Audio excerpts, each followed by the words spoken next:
Good morning friends. आप सभी शिक्षकों का पुनः एक बार फिर से हमारे चैनल एजुकेशन पॉइंट क्यूज में स्वागत है। दोस्तों, मुझे आशा है पिछले बार की भांति इस बार भी आप अच्छे प्रदर्शन करेंगे। तो आइए, आप लोगों के लिए आज हम टेस्ट सीरीज सेट 5 लेकर उपस्थित हैं। तो आइए बारी बारी से प्रश्नों को देखें और हल करने का प्रयास करें। वीडियो के अंत में मैं सारे प्रश्नों का हल लेकर भी आऊँगा। तो सबसे पहले हम लोग प्रश्नों को हल करने का प्रयास करें। दोस्तों, चलिए टेस्ट सीरीज का अगला संस्करण सेट 5 प्रारंभ करते हैं। दोस्तों, चलिए, कांग्रेस ने स्वराज प्रस्ताव वर्ष 1905 में पारित किया। प्रस्ताव का मुख्य उद्देश्य क्या था? प्रस्ताव का मुख्य उद्देश्य क्या था? ए, अपने लिए संविधान बनाने का अधिकार, परंतु ऐसा नहीं हुआ। या बी, स्वशासन सुनिश्चित करना। या सी, उत्तरदायी सरकार। या डी, स्वयं की सरकार। गैस करेंगे दोस्तों, क्या होगा राइट आंसर?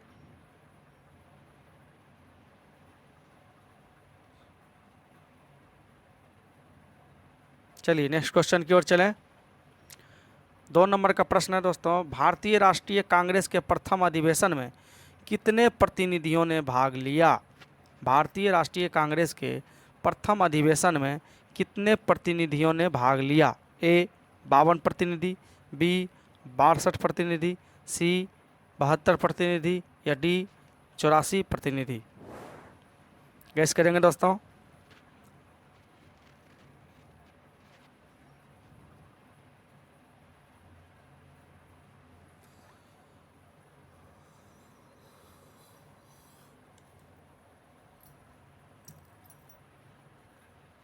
क्या होगा राइट आंसर दोस्तों?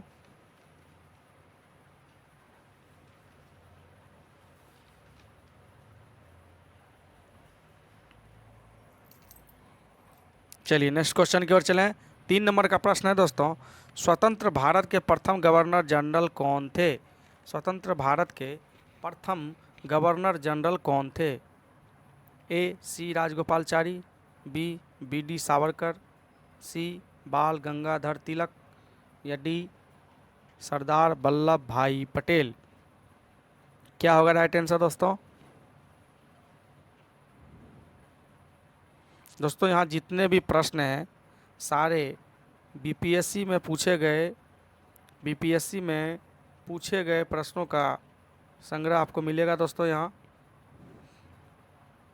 और सारे प्रश्न दोस्तों सिलेबस के आधार पर ही तैयार किया गया है, इसलिए सभी प्रश्नों को महत्वपूर्ण मानते हुए आप अध्ययन करने का प्रयास करेंगे दोस्तों। और मुझे विश्वास है दोस्तों, आप हमारे वीडियो के साथ जुड़े रहें, हमारे चैनल को सब्सक्राइब करें, निश्चय ही आपको 100% सफलता ज़रूर मिलेगी दोस्तों। तो कृपया कर हमारे चैनल से जुड़े रहें, वीडियो को पूरा देखें। चलिए नेक्स्ट क्वेश्चन की ओर चलते हैं। 4 नंबर का प्रश्न है दोस्तों, अभिनव भारत की स्थापना किसने की? अभिनव भारत की स्थापना किसने की? A, C Rajagopalachari. B, D Savarkar. C, Bal Gangadhar तिलक। या डी, लाला लाजपत राय। क्या होगा राइट आंसर दोस्तों? अभिनव भारत जो एक संघ था, इसका स्थापना किसने किया था दोस्तों? अभिनव भारत जो कि 1904 ईस्वी में इसका स्थापना किया गया था। चलिए नेक्स्ट क्वेश्चन, भारतीय राष्ट्रीय कांग्रेस का 27वां अधिवेशन कब हुआ था? कहाँ हुआ था? भारतीय राष्ट्रीय कांग्रेस का 27वां अधिवेशन कहाँ हुआ था दोस्तों? ए, गया। बी, बलिया। सी, बांकीपुर। या डी, राजगीर। क्या होगा राइट आंसर दोस्तों? दोस्तों, बहुत कम समय का प्रयोग करते हुए दोस्तों सारे प्रश्नों को हल करने का प्रयास करेंगे। क्योंकि यह क्यूज 2020 है दोस्तों, यहाँ 20-20 प्रश्नों का ही संग्रह है, तो ज़्यादा समय नहीं लेना है दोस्तों। चलिए नेक्स्ट क्वेश्चन की ओर चलें। विश्व में सर्वाधिक कोयला उत्पादन करने वाला देश कौन है? विश्व में सर्वाधिक कोयला उत्पादन करने वाला देश कौन है? ए चीन, बी संयुक्त राज्य अमेरिका, सी भारत या डी ऑस्ट्रेलिया। क्या होगा राइट आंसर? चलिए नेक्स्ट क्वेश्चन की ओर चलें।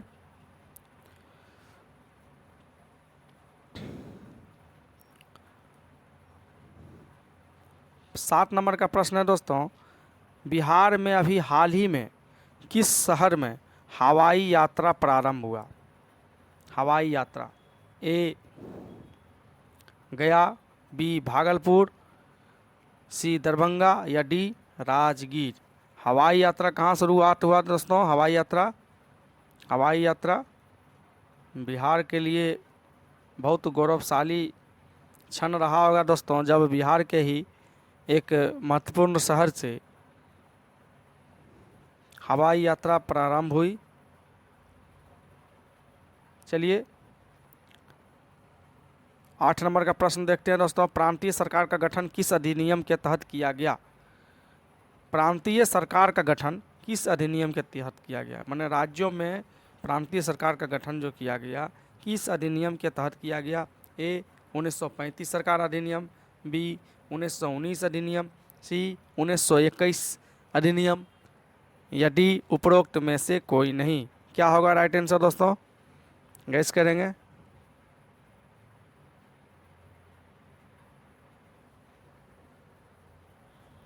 चलिए नेक्स्ट क्वेश्चन को देखते हैं दोस्तों, लोक लेखा समिति अपनी रिपोर्ट किसे प्रस्तुत करती है? लोक लेखा समिति दोस्तों किसे रिपोर्ट प्रस्तुत करती है? एक मुख्य न्यायाधीश को, बी लोकसभा अध्यक्ष को, सी राष्ट्रपति को या डी महान्यायवादी को। लोक लेखा समिति दोस्तों संसद की वित्तीय समितियां हैं। लोक लेखा समिति, प्राक्कलन समिति, नियम समिति, सरकारी उपक्रमों का समिति। तो लोक लेखा समिति अपनी रिपोर्ट किससे प्रस्तुत करती है दोस्तों? चलिए नेक्स्ट क्वेश्चन की ओर चले। भारत में राष्ट्रीय सुरक्षा समिति का प्रधान कौन होता है? भारत में राष्ट्रीय सुरक्षा समिति का प्रधान कौन होता है? ए प्रधानमंत्री, बी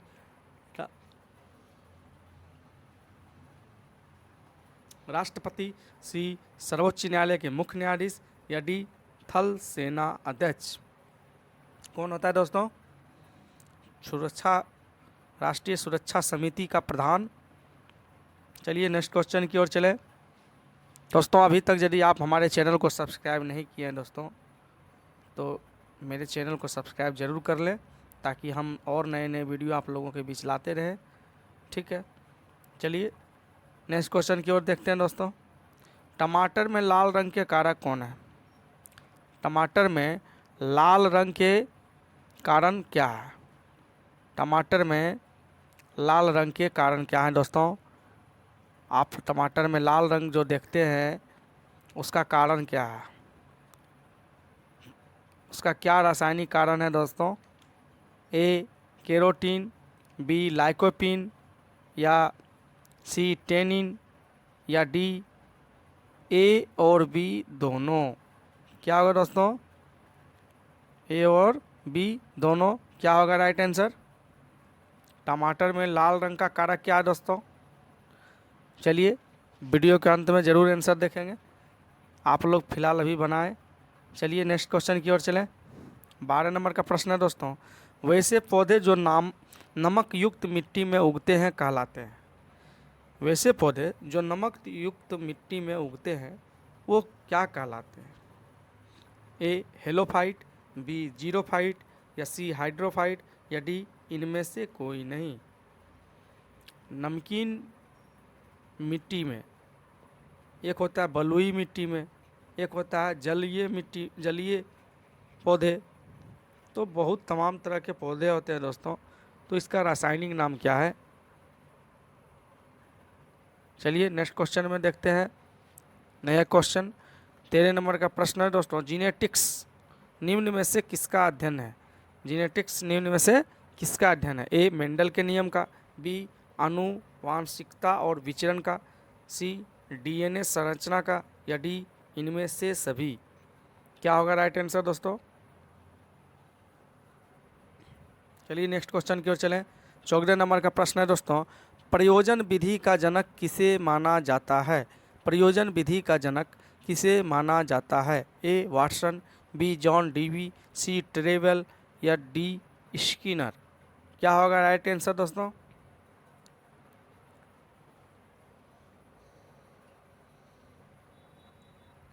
चलिए नेक्स्ट क्वेश्चन की ओर चलें। 15 नंबर का प्रश्न है दोस्तों, करके सीखना सिद्धांत किस विधि पर आधारित है? करना सिद्धांत किस विधि पर आधारित है? ए निगमन विधि, बी तुलनात्मक विधि, सी संज्ञानात्मक विधि, या डी विश्लेषणात्मक विधि। क्या होगा राइट आंसर दोस्तों करके सीखना? चलिए नेक्स्ट क्वेश्चन की ओर चलें। 16 नंबर का प्रश्न है दोस्तों, 10 वर्षीय विद्यालय शिक्षा क्रम की शुरुआत किसने की? 10 वर्षीय विद्यालयी शिक्षा क्रम की शुरुआत किसने की? ए मुदालियर आयोग, बी कोठारी आयोग, सी राष्ट्रीय शिक्षा नीति 1986, या डी उपरोक्त में से कोई नहीं। क्या होगा राइट आंसर दोस्तों? चलिए नेक्स्ट क्वेश्चन की ओर चलें। 17 नंबर का प्रश्न है दोस्तों, प्रतिभाशाली बालकों में बुद्धि लब्धि होती है। प्रतिभाशाली बालकों में बुद्धि लब्धि क्या होती है? ए 110 से अधिक, बी 130 से अधिक, सी 160 से अधिक, या डी 100 से 140। क्या होगा राइट आंसर? चलिए 18 नंबर का प्रश्न देखते हैं दोस्तों, आप मुझे बालक दे दीजिए, आप उसे जैसा बनाना चाहते हैं मैं उसे वैसा ही बना दूंगा। यह कथन किसका है? आप मुझे बालक दे दीजिए और आप जैसा चाहें वैसा हम उसे बना के आपको दे दूंगा। तो ये विचार, ये कथन किनका है? ए जॉन डीवी का, बी वाटसन का, सी जीन पियाजे का, या डी महात्मा गांधी का। क्या होगा राइट आंसर?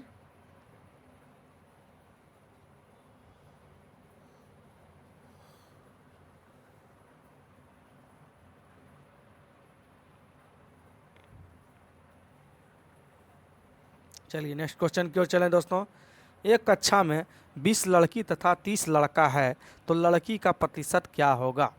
एक कक्षा में 20 लड़की तथा 30 लड़का है तो लड़की का प्रतिशत क्या होगा? ए 20%, बी 30%, सी 40%, या डी 50%। आप इसे हल करने का प्रयास करेंगे दोस्तों। ज़्यादा से ज़्यादा आप 1 मिनट का समय भी ले सकते हैं, किंतु इस वीडियो में आपको वीडियो रोक करके ये प्रश्नों को हल करना होगा दोस्तों। और एग्ज़ाम में आप ज़्यादा से ज़्यादा आप 1 से 1.5 मिनट भी ले सकते हैं। निर्भर करता है आप ऑब्जेक्टिव जीके जीएस कितने समय में बना पाते हैं। ज़्यादा समय रहने पर आप मैथ में आराम से बना सकते हैं।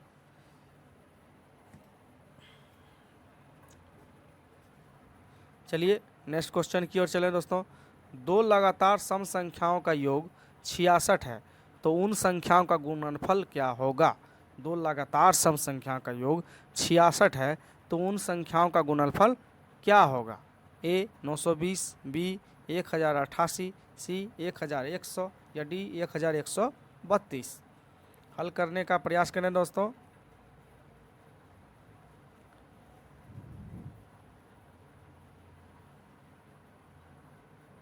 दोस्तों अब हम इन सभी प्रश्नों को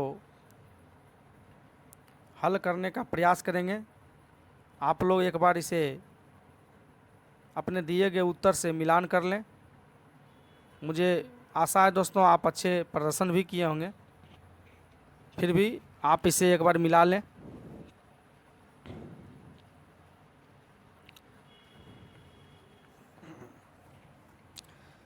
कांग्रेस ने, पहला क्वेश्चन है दोस्तों, कांग्रेस ने स्वराज प्रस्ताव वर्ष 1905 में पारित किया। प्रस्ताव का मुख्य उद्देश्य क्या था दोस्तों? क्या होगा राइट आंसर? बी, स्वशासन सुनिश्चित करना। स्वशासन सुनिश्चित करना। ठीक है, नेक्स्ट क्वेश्चन की ओर चलें। भारतीय राष्ट्रीय कांग्रेस के प्रथम अधिवेशन में कितने प्रतिनिधियों ने भाग लिया दोस्तों? तो राइट आंसर होगा सी, 72 प्रतिनिधियों ने। यह दोस्तों पहला 28 दिसंबर कब हुआ था? 1885 को। ठीक है, कहाँ हुआ था? बम्बई, तत्कालीन बम्बई, जो अभी हम मुंबई के नाम से जानते हैं, बम्बई में हुआ था। और इसके अध्यक्ष कौन थे? अध्यक्ष WC बनर्जी। ठीक है, बनर्जी, WC बनर्जी थे। और यह 28 दिसंबर 1885 को प्रथम अधिवेशन हुआ था दोस्तों, जिसमें 72 प्रतिनिधियों ने भाग लिया था। चलिए नेक्स्ट क्वेश्चन की ओर चले। स्वतंत्र भारत के प्रथम गवर्नर जनरल कौन थे? इनमें से स्वतंत्र भारत के प्रथम गवर्नर जनरल कौन थे? तो राइट आंसर हो जाएगा ए, सी राजगोपालचारी। दोस्तों इस तरह के यदि प्रश्न आते हैं तो आप ऑप्शन को पहले देख लेंगे दोस्तों, क्योंकि ये जो क्वेश्चन है ये BPSC से ही हम इसको लिए हैं। तो BPSC में ये पूछे गए प्रश्न है। इसमें दोस्तों यहाँ रहेगा स्वतंत्र भारत के प्रथम भारतीय गवर्नर जनरल। तो इसमें यदि आपको यहाँ तो भारतीय नाम है, इसीलिए यहाँ आसानी से आप सी राजगोपालचारी बना लिए, किंतु यदि वहाँ पर ऑप्शन रहेगा माउंटबेटन, तो राइट आंसर क्या होगा? माउंटबेटन। यानी स्वतंत्र भारत के प्रथम गवर्नर जनरल, जब हमारा देश आज़ाद हुआ तो उस समय स्वतंत्र भारत का प्रथम गवर्नर जनरल माउंटबेटन थे। और पाकिस्तान में मोहम्मद अली जिन्ना प्रथम गवर्नर जनरल बने। तो दोस्तों उसके बाद सी राजगोपालचारी को प्रथम भारतीय गवर्नर जनरल का दर्जा मिला, और हम लोग प्रथम भारतीय गवर्नर जनरल के रूप में सी राजगोपालचारी को जानते हैं। लेकिन सिर्फ पूछा जाए कि स्वतंत्र भारत के प्रथम गवर्नर जनरल कौन बने, तो राइट आंसर क्या हो जाएगा? माउंटबेटन। अब भारतीय के बारे में पूछे, भारतीय गवर्नर जनरल प्रथम कौन थे? तो सी राजगोपालचारी। ठीक है दोस्तों, इसमें कन्फ्यूजन नहीं होना है। चलिए नेक्स्ट क्वेश्चन की ओर चलें। अभिनव भारत की स्थापना किसने की? अभिनव भारत जो है दोस्तों, इसको हम लोग यंग इंडिया सोसाइटी के नाम से भी हम लोग जानते हैं। ठीक है, यंग इंडिया सोसाइटी। और इसकी स्थापना 1904 में BD सावरकर, इनके ये 3 भाई थे दोस्तों, इन्होंने सभी मिलकर इनका स्थापना किया था। सबका योगदान है दोस्तों। अभिनव भारत ये एक सोसाइटी है और यह BD सावरकर के द्वारा इसका स्थापना किया गया था 1904 में। ठीक है, नेक्स्ट क्वेश्चन की ओर चलें। 5 नंबर का प्रश्न है, भारतीय राष्ट्रीय कांग्रेस का 27वां अधिवेशन कहाँ हुआ था? तो दोस्तों ये बहुत ही महत्वपूर्ण क्वेश्चन है और बार बार बिहार से संबंधित, बिहार SSC या BPSC में बराबर ये प्रश्नों को कभी कभी पूछा जाता है। तो इसका राइट आंसर होगा सी, बांकीपुर, पटना। तो ये बिहार से संबंधित प्रश्न है दोस्तों, जो कि 27वां अधिवेशन कब हुआ था? 1912 में। और अध्यक्ष कौन थे? अध्यक्ष थे RL मधुलकर। देखिए मधुलकर, RL मधुलकर इसके अध्यक्ष भी थे। और यह बांकीपुर जो कि पटना स्थित है, यहाँ पर 27वां अधिवेशन हुआ था। चलिए नेक्स्ट क्वेश्चन की ओर चलें। विश्व में सर्वाधिक कोयला उत्पादन करने वाला देश कौन है? तो दोस्तों इसका राइट आंसर हो जाएगा कौन? चीन। चीन दोस्तों पूरा विश्व में अभी 1 नंबर में कोयला उत्पादन करता है। 2 नंबर में दोस्तों संयुक्त राज्य अमेरिका है, और 3 नंबर में भारत है दोस्तों, और 4 नंबर में आपका ऑस्ट्रेलिया आता है दोस्तों।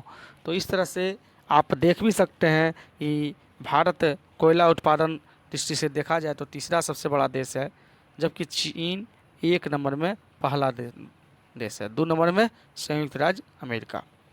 तो कोयला का सर्वाधिक उत्पादन कौन करता है दोस्तों? चीन। ठीक है, चलिए नेक्स्ट क्वेश्चन की ओर चलें। बिहार में अभी हाल ही में किस शहर में हवाई यात्रा प्रारंभ हुई? हवाई यात्रा दोस्तों किस शहर में प्रारंभ हुई दोस्तों? हवाई यात्रा दोस्तों प्रारंभ हुई दरभंगा में। कहाँ हुई? दरभंगा में। ठीक है, चलिए नेक्स्ट क्वेश्चन की ओर चलें।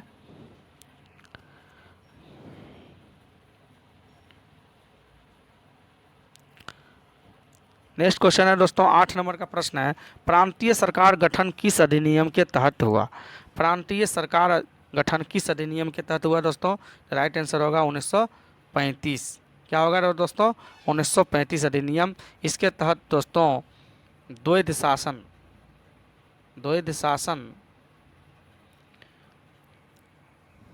जो कि प्रांतों में था, है ना। द्वैध शासन कहाँ था दोस्तों? प्रांतों में द्वैध शासन को व्यवस्था का अंत कर दिया गया। ठीक है, और उन्हें एक स्वतंत्र और स्वशासित संवैधानिक आधार प्रदान किया गया। केंद्र में उसके बाद क्या किया गया?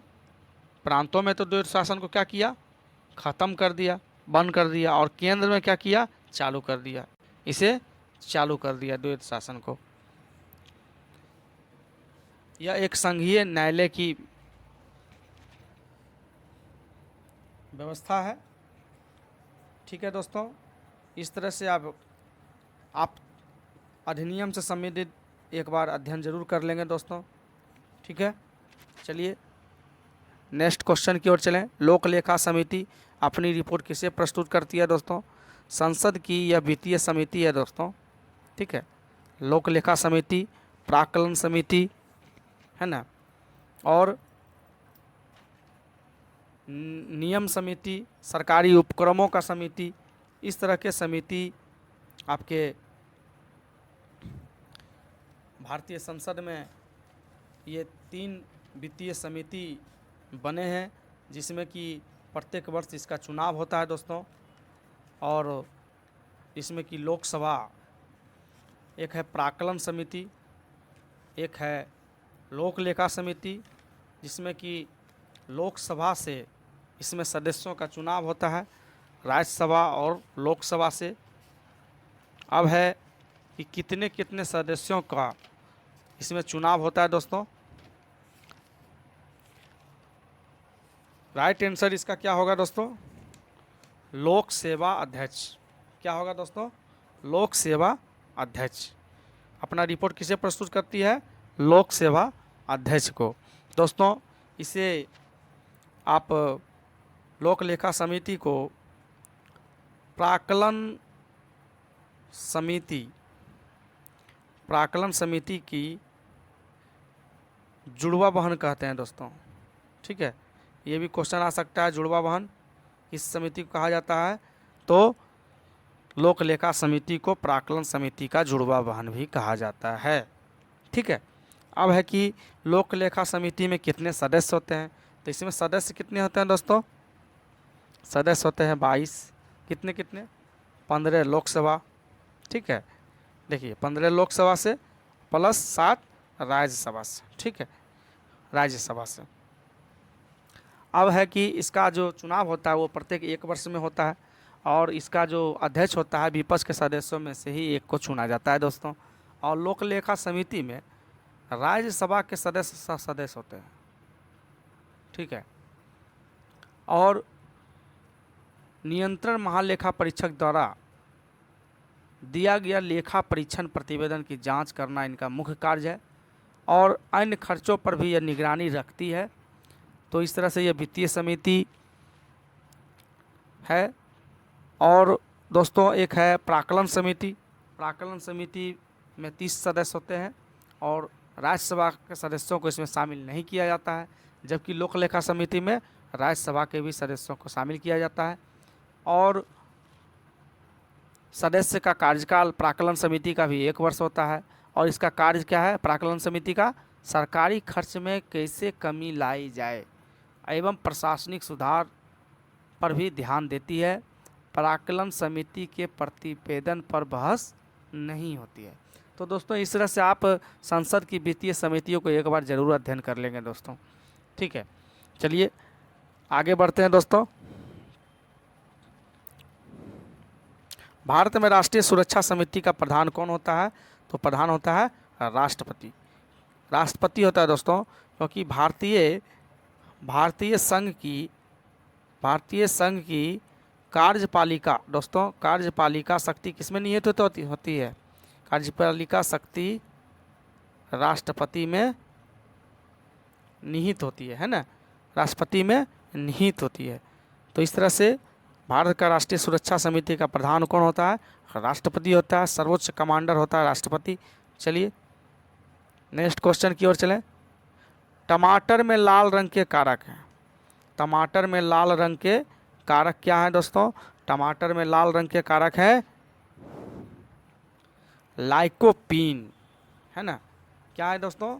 लाइकोपीन। लाइकोपीन टमाटर में लाल रंग के कारक है। टमाटर में लाल रंग के कारक हैं लाइकोपीन। जबकि केरोटीन जो है दोस्तों, गाजर में जो नारंगी कलर होता है, ठीक है, ये केरोटीन के कारण ही होता है दोस्तों। और लहसुन में पीलापन, है ना, लहसुन में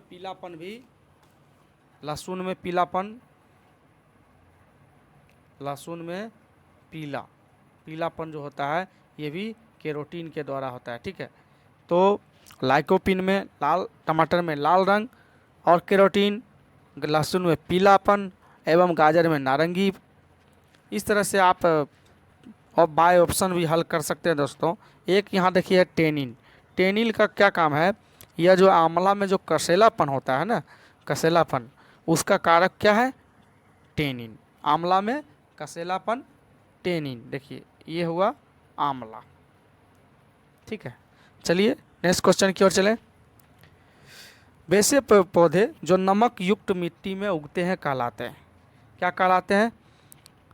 नमकीन हेलो, तो नमकीन हेलोफाइट हो जाएगा दोस्तों। ये क्या है? नमकीन। जीरोफाइट बालू, जीरो, ये हुआ बालू। बलुई पौधे, है ना, जैसे कि कैक्टस वगैरह हो गया। हाइड्रोफाइट, ये हुआ जलीय पौधे जो है वो हो गया हाइड्रोफाइट, जो जल में उगते हैं पौधे। तो इस तरह से दोस्तों आप जीरोफाइट, हाइड्रोफाइट, हेलोफाइट, अन्य बहुत सारे हैं जो इसका रासायनिक नाम है दोस्तों। चलिए नेक्स्ट क्वेश्चन की ओर चलें। जीनेटिक्स निम्न में से किसका अध्ययन है? तो इसका अध्ययन है दोस्तों आनुवांशिकता और विचरण का, ठीक है। राइट आंसर होगा बी नंबर। चलिए 14 नंबर का प्रश्न है दोस्तों, प्रयोजन विधि, इसको कि हम लोग प्रोजेक्ट विधि भी कहते हैं दोस्तों, प्रोजेक्ट मेथड। ये इसके जनक किसे माना जाता है दोस्तों? प्रयोजन विधि के जॉन डीवी को। चलिए नेक्स्ट क्वेश्चन की ओर चलें। 15 नंबर का प्रश्न है दोस्तों, करके सीखना का सिद्धांत किस पर आधारित है? करके सीखना, तो ये है तुलनात्मक विधि पर, ठीक है, बी नंबर। 16 नंबर का प्रश्न है दोस्तों, 16 वर्षीय विद्यालय शिक्षा क्रम की शुरुआत किसने की? तो वो की है किसने? कोठारी आयोग, ठीक है। कोठारी शिक्षा आयोग कब हुआ था दोस्तों? 1964-66, ठीक है, 1964-66 में हुआ था दोस्तों, 1964-66। चलिए सॉरी दोस्तों, 1964-66 में कोठारी आयोग आया था दोस्तों। तो कोठारी आयोग से भी बहुत संबंधित प्रश्न आते हैं दोस्तों। कोठारी आयोग क्या है? इस तरह से दोस्तों आप कोठारी आयोग जो है ये आपका 64 से 66 किससे संबंधित है दोस्तों? गणितीय सुधार से। ठीक है, गणितीय सुधार से। चलिए नेक्स्ट क्वेश्चन की ओर चलें। प्रतिभाशाली बालकों में बुद्धि लब्धि कितनी होती है दोस्तों? प्रतिभाशाली बालकों में, इसका राइट आंसर है, क्या होगा राइट आंसर? 130 से अधिक, यानी बी नंबर जिनका होगा सही है दोस्तों। 130 से अधिक प्रतिभाशाली बालकों की बुद्धि लब्धि है। चलिए नेक्स्ट क्वेश्चन की ओर चलें। 17 नंबर का प्रश्न है दोस्तों, आप मुझे बालक दे दीजिए, आप उसे जैसा बनाना चाहते हैं मैं उसे वैसा ही बना दूंगा। यह कथन किसका है दोस्तों? वाटसन का। बी नंबर दोस्तों, बी नंबर का होगा वाटसन। वाटसन, ठीक है। एक कक्षा में 20 लड़की तथा 30 लड़का है तो लड़की का प्रतिशत क्या होगा? तो दोस्तों इसको हल करने का प्रयास करते हैं दोस्तों। कुल लड़की का पूछ रहा है दोस्तों, लड़की का पूछ रहा है, तो लड़की कितना है दोस्तों? 20। तो 20 गुना 100 बट्टा जितना में उतना, तो जितना में उतना कितना है दोस्तों? 20 प्लस 30 है ना। तो क्या निकला दोस्तों? 20 गुना 100 है ना, और 20 10 20 और 30 50 है ना। तो इसको आप आराम से निकाल लें दोस्तों।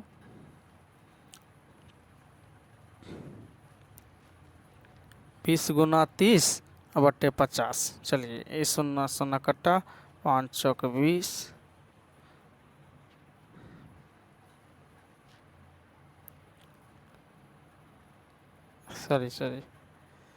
सॉरी दोस्तों, ए ए ए ए ए ए ए ए ए 20 गुना 100 होगा, प्रतिशत निकालना है। 20 गुना 100 बट्टे जितना में उतना, तो 20 और 30 कितना हो गया दोस्तों? 50। ठीक है, तो 50 दूना 100 और 20 दूना 40, तो ये निकल गया आपका 40% लड़की। 40% लड़की। लड़का के बारे में पूछेगा दोस्तों तो 30 गुना 100 बट्टा 50, यानी कि जितना गुना 100 बट्टे जितना में उतना। ठीक है, चलिए नेक्स्ट क्वेश्चन की ओर चलें। दो लगातार सम संख्याओं का योग 66 है तो उन संख्याओं का गुणनफल क्या होगा? मान लीजिए एक संख्या x है और दूसरा है x + 2। इस तरह से आप कर सकते हैं। तो का योग कितना है? x और x + 2 का योग हो गया 66। तो 2x बराबर हो गया 66 - 2। ठीक है, अब देखिए x बराबर क्या निकला? x बराबर निकल गया ना 64 बट्टा 2 बराबर 32। ठीक है, अब है एक संख्या निकल गया 32 और दूसरा संख्या क्या निकला दोस्तों? दूसरा संख्या क्या निकला? x + 2, यानी कि 32 और 2 34। तो 32 गुना 34 को गुना करेंगे दोस्तों तो 1088 आएगा। ठीक है, चलिए दोस्तों, मुझे उम्मीद है दोस्तों आज पूर्व की भांति आज आप अच्छे प्रदर्शन किए होंगे। और दोस्तों वीडियो को यदि आप पूरा देखे होंगे तो आपको ज़रूर पसंद आया होगा दोस्तों। और यदि पसंद आए तो कृपया कर हमारे चैनल को ज़रूर सब्सक्राइब करेंगे दोस्तों। और यदि कुछ त्रुटि इसमें वीडियो में रह गया हो कृपया कर कमेंट ज़रूर करेंगे। वीडियो को लाइक करें, शेयर करें, सब्सक्राइब करें दोस्तों। और मिलते हैं फिर से नेक्स्ट वीडियो में। तब तक के लिए नमस्कार।